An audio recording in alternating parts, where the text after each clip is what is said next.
Good morning, everybody. Good morning, everybody. Blessings, my brothers and sisters. In the name of the Most High, blessings to you. We're glad you're able to join us this morning for Scripture and Eggs. Hope you guys are having a great morning. Hope you have a good breakfast. If you're still getting ready to go to work, if you're still drinking your coffee, if you're still having breakfast, this is for you. This is why we do this, so that you can have a moment to reflect on some things and have some spiritual energy and some spiritual enlightenment before you get into the rat race of your day. And so we welcome everybody who is able to be here with us for Scripture and Eggs. I want to ask you to do me a favor this morning. If you are listening to the broadcast, go ahead and share it with someone else. Tag your friends in the message. Let everybody know that we're doing these Scripture and Eggs programs. And as a matter of fact, if you have comments or questions that you want to call in and be on the air, because these things are recorded live via internet radio and internet podcasts all across the country and all across the world. So if you want to call in with your comments or questions, feel free to do that. Our number is 770-374-5388.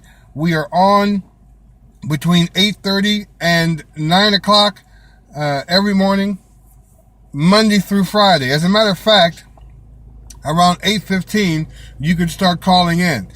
You can call in anytime, Monday through Friday, between 8:15 in the morning and 9 o'clock is when we generally tape the show. So we're glad you are listening if you are listening. So I want to talk this morning about a subject that is closely related to what we've been talking about. We've been talking about the issues of the racial divide, not only between people of different races in our country, but the divide in our own race and how those divisions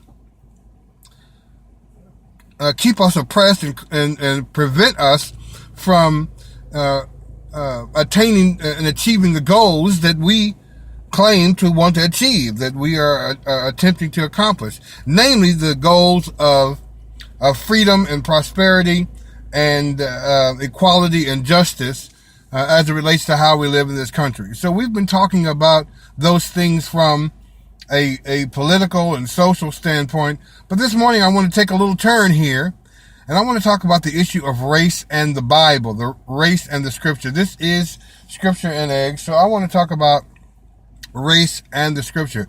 I'm not going to come from a particular verse this morning because there are no particular verses that are going to say exactly what I'm saying, but it's absolutely biblical, and you'll see what I mean as we get into it.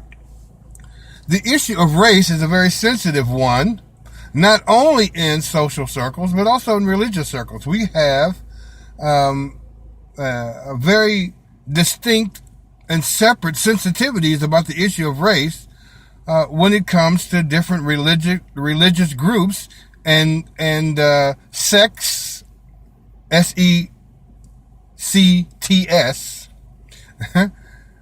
different religious groups. There's very, very, very sensitive issues.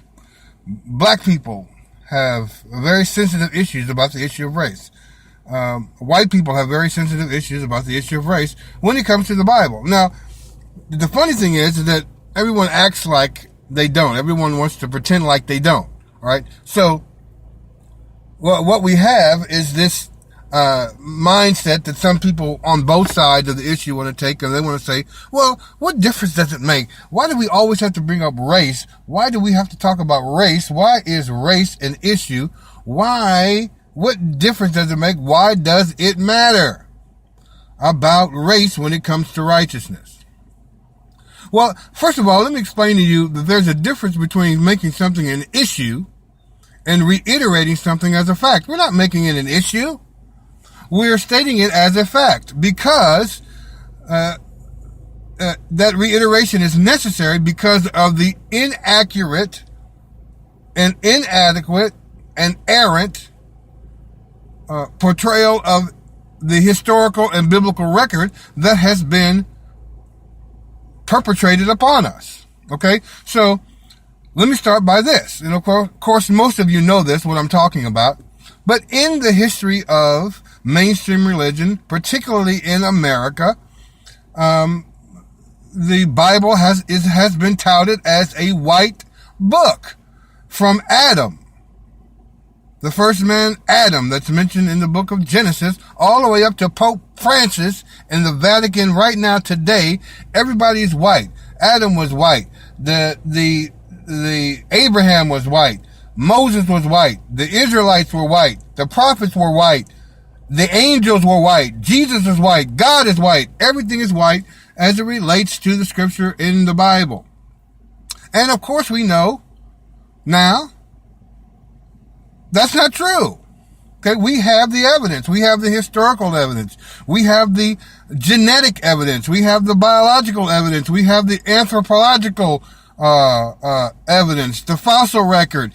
All of these things that show us and prove to us that historically, the historical record, the physical record, the scientific record shows us that that's just not true. Now, what relationship does water have to fire? What relationship does up have to down? The relationship is that you can't have one without the other. Okay? You can't expose one without exposing the other. You can't expose heat without exposing cold. What relationship does the truth have to a lie? It is necessary to bring out the things simply on the basis of truth, because it's the truth. If it doesn't matter, then why is it okay not to bring out the truth? What the truth absolutely does matter. And so when it was being touted as white, when everything in the scripture was being portrayed and conveyed and handed down from a religious standpoint as something that was white, why didn't people cry, doesn't matter then?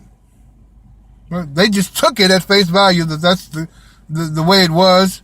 And when it was called into question whether or not the portrayals of the history and of the scripture were accurate in terms of its European and white origins, when we begin to expose the errors of that information, now all of a sudden people want to ask the question, what difference does it make? Who cares? Why is it important? Well, it's important because the truth matters. Now, the truth doesn't care what color you are. It doesn't care about your background, your history, your lineage. The truth just is, and it's not a matter of making color an issue. It's not an issue. It's a fact. It is the truth. And it is okay at any time, in any place, because the truth is forever, always the right thing to speak. Right? So, don't cause people to have you shy away or to cower under intimidation because they want to accuse you of being racist or making something an issue that doesn't need to be an issue, because you are correcting an error of lie by exposing the truth. Right? Now, that is not to say that it's okay to have this opposite mentality. The opposite mentality that has been perpetrated by some, I'm not going to say all, but by some of the people in what's called this Hebrew Israelite, the Black Hebrew Israelites movement. They understand these things that I just said, hands down. They make their bones by exposing the lies and the history of what has been taught to us by mainstream religion.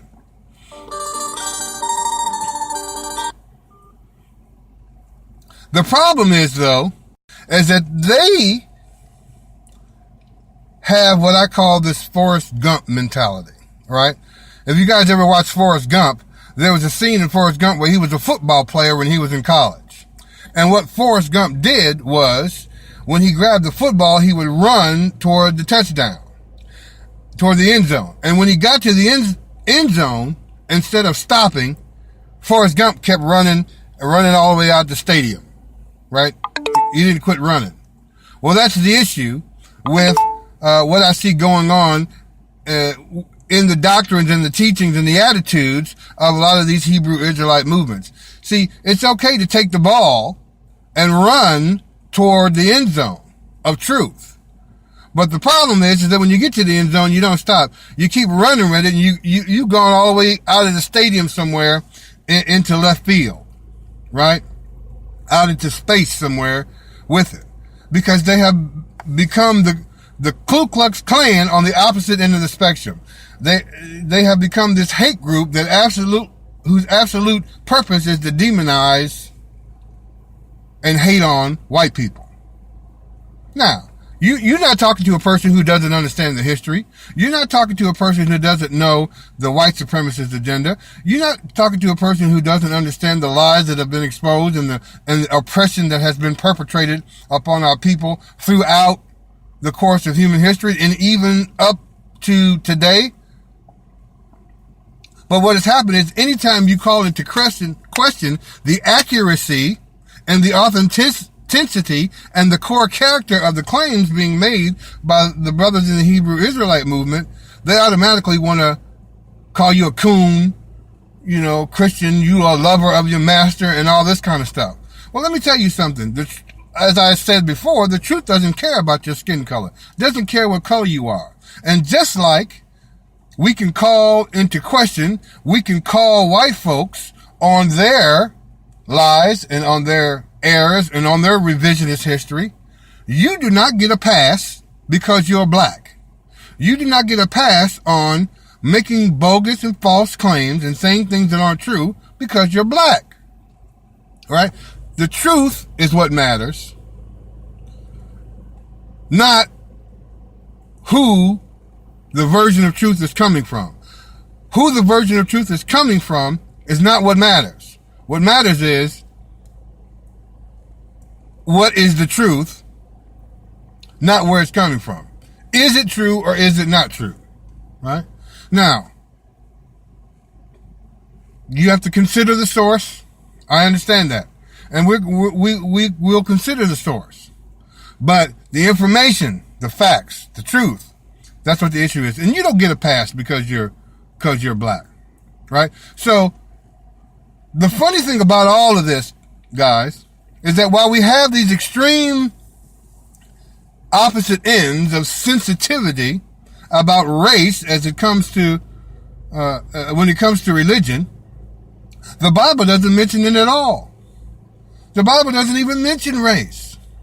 The Bible doesn't even talk about race. Now, it uses words like nations and tribes and families. It uses words like heathen and pagan, right? In the English translation, it uses those words.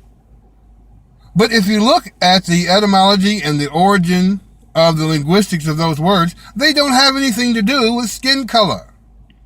As a matter of fact, even in the Greek, the word ethnos, which there was a young lady on social media the other day that tried to tell me that the word ethnos in the Greek, which is where we get our word ethnic from, means race. It's not what it means.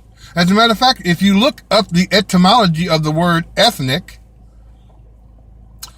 you will see that historically, ethnic was related to culture. It was related to things like your religion, your religious faith, or lineage. Ethnos categorized people on the basis of those kinds of things. The people who lived over here, who are of the descendants of this person, they live in a group together. That was that nation, or that family, or that city, or that tribe. And the people who lived over here, descended from this man, and the two